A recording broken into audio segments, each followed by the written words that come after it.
everywhere in college football but the University of Miami Hurricanes. That is a resort down there. They're still rolling. They got a huge one this weekend.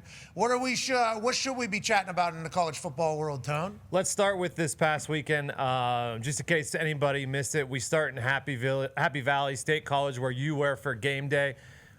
Penn State was down 17-3 in this game, and then they stormed this fourth quarter comeback to make it 17-17. They score first in overtime, obviously, and then Oregon tops that to take it to a second overtime. And, unfortunately, that's where things turn Penn State. That's just kind of what they do. Oregon gets a easy touchdown on their first play in the second overtime, and then obviously Drew Aller throws the interception in the second overtime on their possession to Tiananmen, who was transferred from Purdue, the huge transfer. Yes, he is. Don't forget it, D-Butt. So that was a huge one, obviously, in Happy Valley. And then the other big one of the day was we went down to Georgia, where they were on a 33-game home winning streak between the hedges. And Alabama came out early and often. They scored 24 points in the first half, and that was all they needed. That's Caden Proctor, their left tackle, getting the wide receiver screen right there. Tell you what, it is not DeBoer, and especially when DeBoer wears that black hoodie. He is undefeated wearing the black hoodie. I don't understand why he doesn't wear the black hoodie every single game. Just something to think about. Yeah, it should be a big night with that. What'd you say, Connor? What's that? This is the best play. Caden Proctor is the man. Yeah, Coach Arians, how come they're not giving him the ball every time, B.A.? Why don't we just give the ball to him every play? Definitely down on the 5-yard line for sure, man. He looked like a wide receiver spinning in there. He looked like. Who'd you feed? Vita Vea, right? We got Vita Vea the ball a couple times. Vita caught a touchdown, yeah. Whenever you're drawing a place for these guys get excited about this. Oh, God, yeah. I said, Vita, just work on a good dance because it's going to be a touchdown. I got to see a good dance. And he froze on me. He got excited. He come running off. I said, "Where's the dance, brother?" Oh, not anymore. He got it all. They got to figure it out right now. A lot of aura. The big guys, though, that lifts the morale of the entire team. Oh, yeah. Legitimately. Yeah. And we'd always holler, "Vita's goal line." He'd come screaming down. Defensive line, they'd stop practice, watch him. Oh, he's going to get a pass this week.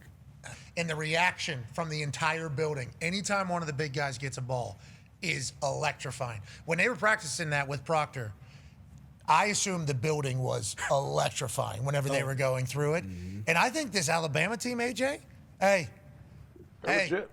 started out the worst they could have possibly started. Now they're rolling. And I like that they're doing this with Proctor, AJ.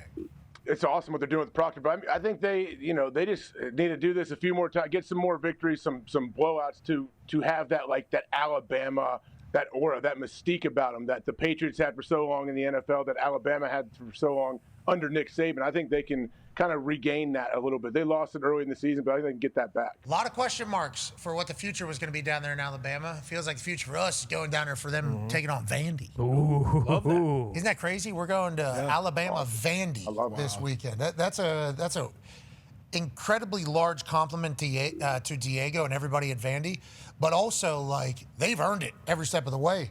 This Vanderbilt team is fun, and they're the team that everybody's going to look at during this NIL transfer portal era and say, hey, you can change the entire culture of your university overnight. Have you watched much of Diego play? He is special. Close and personal against Virginia Tech and scored 34 unanswered in the second half.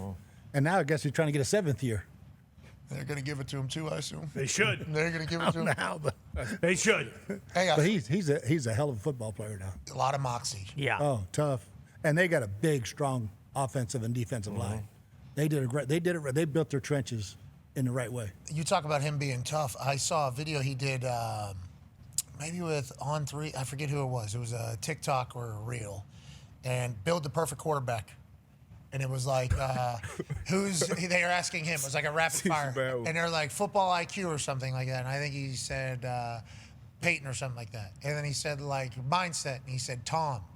And he said athletic ability, or he was like Lamar or something like that. And then he said toughness. He said me.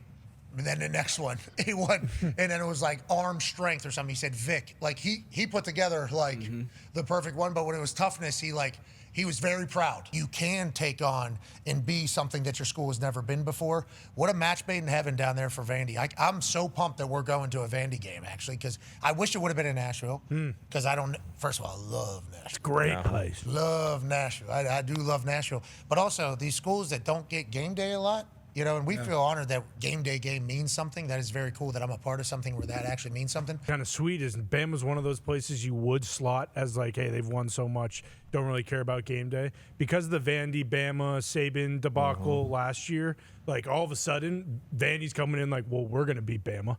And Bama's also looking at it as, hey, we kind of have to get Saban's back. They a little bit dunked on him after they beat us last year. Not just a little bit. Yeah, a lot of it. There's a lot of dunking on Saban's head from the Vandy people who've not won as many games as he's won national championships. Yeah. So that was a wild time, but he certainly, all right, I stepped in it this time. That's rat poison. I did it. You know, he's awesome on TV.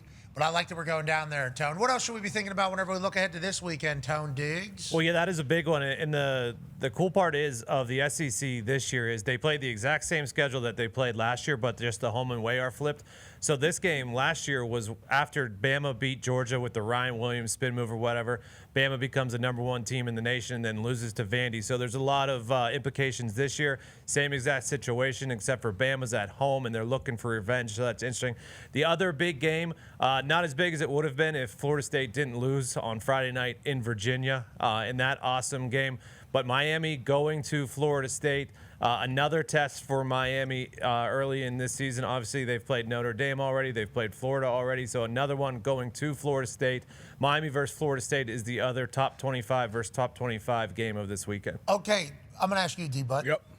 Florida State, Miami, guys, a lot of commonalities there, right? Yeah. That is like the Florida has Florida boys, of course, but Florida State and Miami normally similar recruiting processes. That is that's the rivalry for especially South Florida kids, Florida fans. When UM is UM, you always look forward to that Florida State game. Florida Gators, when they're good, obviously that's the thing too, but this is the rivalry regardless of what the records are. Wish Florida State would have handled business last week and won that game to make this an even bigger deal. But their offense showed up. I think it's still going to be a good game. I can't wait to see it. But yeah, this is the one, especially when you're talking about, hey, the U is back. The mystique, the swag, the aura, all that shit. It's about what's your record, just like at Ohio State, what's your record against Michigan? At these different schools, as a Seminole or Hurricane, what is your record against the op? Okay, and that's ACC football down there. Yeah, this is old Big East football, too. Oh, yes. I mean, these guys have been going back for a long time. And like I said, the kids all know each other. They got recruited together. So it's a big game for Carson Beck. Yeah, he's been playing really, really well on his little redemption tour. And I can't wait to watch this one. How do you feel about the transfer in quarterback? It's worked. Yeah. It has worked basically everywhere. Across the board. Yeah, Will Howard wins the national championship. Riley Leonard was in the national championship finals. Obviously, Diego transfers in, transforms Vanderbilt entirely everywhere. Kind of basically Oregon. hire an assassin. Dante Moore. Dylan Gabriel before Mateer. that. Mateer at Oklahoma. They brought in the OC. It feels like this is how you. I know you're a part of the Virginia Tech hiring process. Yeah. But it feels like a quick way to win is get a very good quarterback and maybe the coordinator as well. There's no doubt about it. And I think it's hurting quarterbacks, but it's really helping college football. I mean, to get over the hump quickly, to go get a quarterback, get the coordinator with him, and all of a sudden you're playing in the championship. Hurting quarterbacks though because they're not developing. They're not staying in the same offenses. I don't think they're getting better prepared for the National Football League. You know, talking to Tom and Peyton about the same thing. They were the same guys in college for the whole time. And you learn that way. You get better that way. Bouncing around, you make a lot of money now. Yes. Totally different. Totally different. It's not about, I can make as much money now that I can my first 2 years in the NFL. So I'm all for it.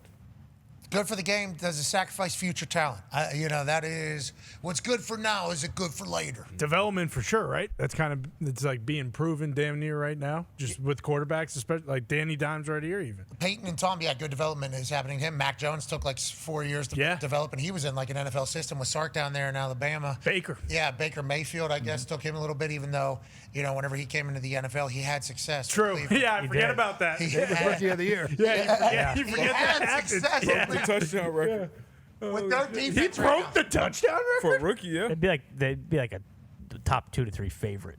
What happened? Honestly, what happened? With their defense, with the Cleveland Browns defense, and just Baker Mayfield playing anywhere near where he's playing right now. With Judy? Oh, my God. And then the running back situation, just like Yeah. He won a playoff game for the Cleveland Browns against the Steelers. And he has that demeanor too that would go like the Browns fans, like with how Baker is and how he plays and how he puts his body on the line, like it makes perfect He sense. lived in Like, the stadium. You want this, you got that. No way, watch